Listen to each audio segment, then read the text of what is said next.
This is a live call-in show. We'll have the number up for you right away, but we've already got people on the lines, and we're going to go ahead and get started with Greg and Eugene. How are you?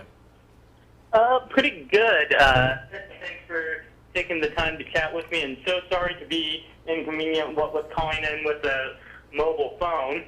Oh, well, we'll make do. Yeah, it's okay. Okay. And by the way, just on the topic you guys were talking about, godparents, I really think that atheists could stand to come up with, or do good to come up with an alternate term, like a pasta parent, for lack of a better example, because that's something I volunteered to do for some friends of mine when they had a kid back when I was no longer a member of any organized religion, but not quite an atheist. I volunteered to be the godfather of their kid, in the sense that if the kid needs something, needs some help, can't get a hold of the parents, I'm the guy that can come in and help, or worst case scenario, make sure that they're taken care of if something happens. And I haven't even talked to that guy in years because we had a bad incident, but if he called me up out of the blue and needed some help with his kid, I'd still do it. I just think it'd be cool if that wasn't called godparent anymore. Well, I think we actually have a perfectly good term for something like that, and it's called a mentor.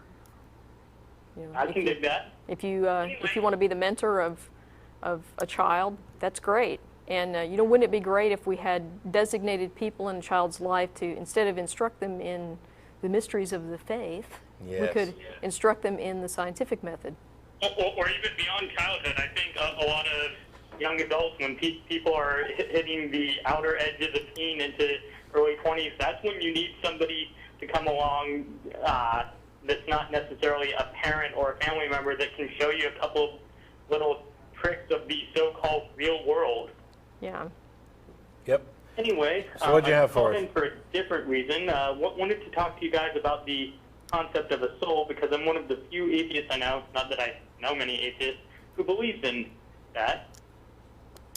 Okay. Okay.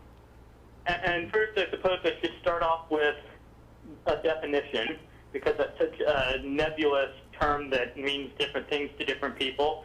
But to me, it's the biochemically generated electricity that runs my body, that causes my brain to work, that produces consciousness, which will cease to function as it currently does when I'm dead. It's basically a one-use thing that was created inside of my mom when her and my dad did the things that parents do.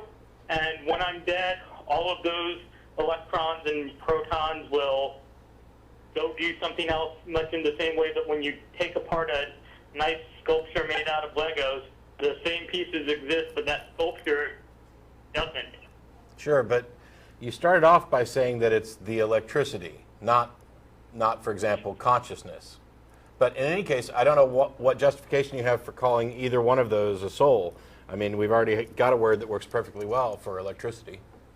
Well, I think that that's pretty much the only thing that to me makes sense as what is a soul, the thing that generates my consciousness, that allows that to happen, and that is a very temporary and permanent thing that's going to go away someday. Why? I'm still not saying. It sounds to me like you like the. Can you turn down your stream, because I can hear myself echoing? But it sounds to me like you like the idea of a soul, so now you're trying to find some way to make it so that the soul is real, and you're taking the electricity in your body and relabel it.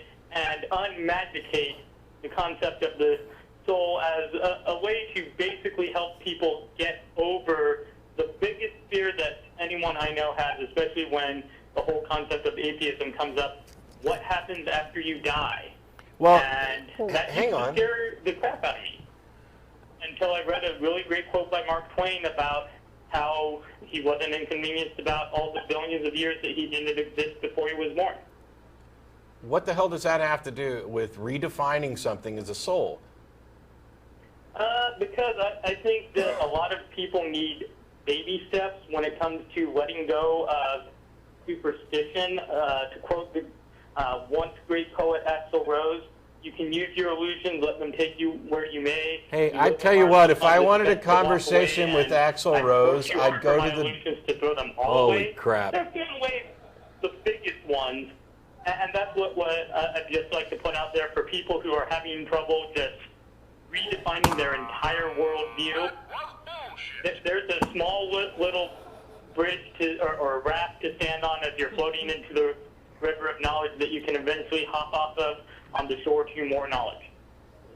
Yeah, I find that notion, first of all, extremely condescending, vapid, and stupid, that we should go around renaming things, real things, with labels that have another meaning. By the way, when you call in and say that you're one of the few atheists you know who believe in a soul, and then you define soul in such a way that it actually applies to something real, but it has nothing to do with soul as it's normally used, I find that to be incredibly dishonest, and I can't believe that believers aren't going to find it similarly dishonest.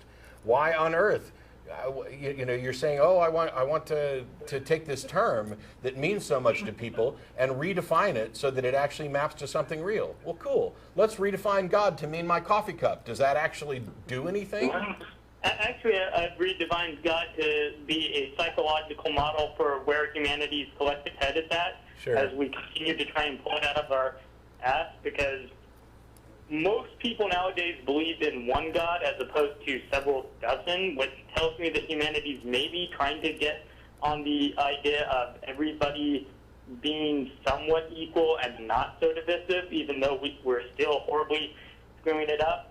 And I think the evolution of ideas and moving away from superstitions, for a lot of people like me, it's not just an easy way to change everything that I've ever held, and I don't find it dishonest to redefine the soul as this. I find it to be, this is the only thing that makes sense in the mystical mumbo-jumbo concept that I grew up believing as a kid because I didn't know any better.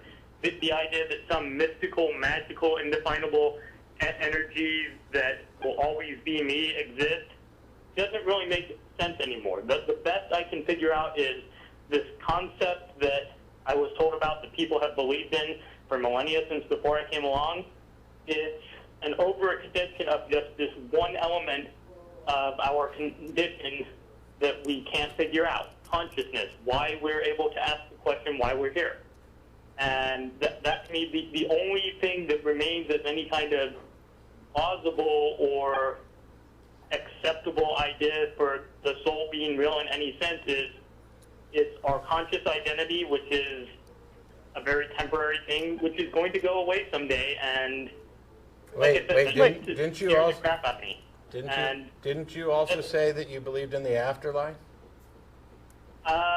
In a very limited extent, it's I'm ready for another redefinition.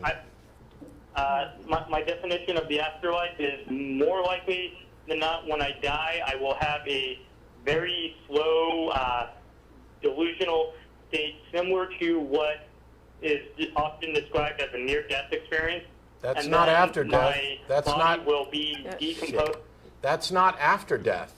You said you're talking about afterlife, not the process of dying. Do you believe there's an afterlife? In the typical definition of my identity will continue to exist forever, no. Okay. I believe now that you also don't believe in a soul by the typical definition, correct? No, I'm offering a new definition because new definitions come up all the time as people figure out more things, kind of like the definition that most people I know have ever had. Thanks so much. But when you find out something's not true, you jettison it. You don't need to come up with a new label for it. But thanks a lot for calling, Eugene or Greg. It's been 4 years or so since we came up with these, and we thought it might be fun to see if they've actually come up with anything remotely like close to. Yeah. All right. Yeah. Okay. So this is a really long list, so I'm going to read it pretty quickly. Just stop me if there are any that and like we're not saying exactly the same show, but something in the ballpark of. Yeah. Okay. The Real Hansel and Gretel, Celebrity ZZ Top Ghost Hunt, Tommy Lee Joneson, just How to Dispose a 300-Pound Body, What Did I Eat, Big Joe Taint.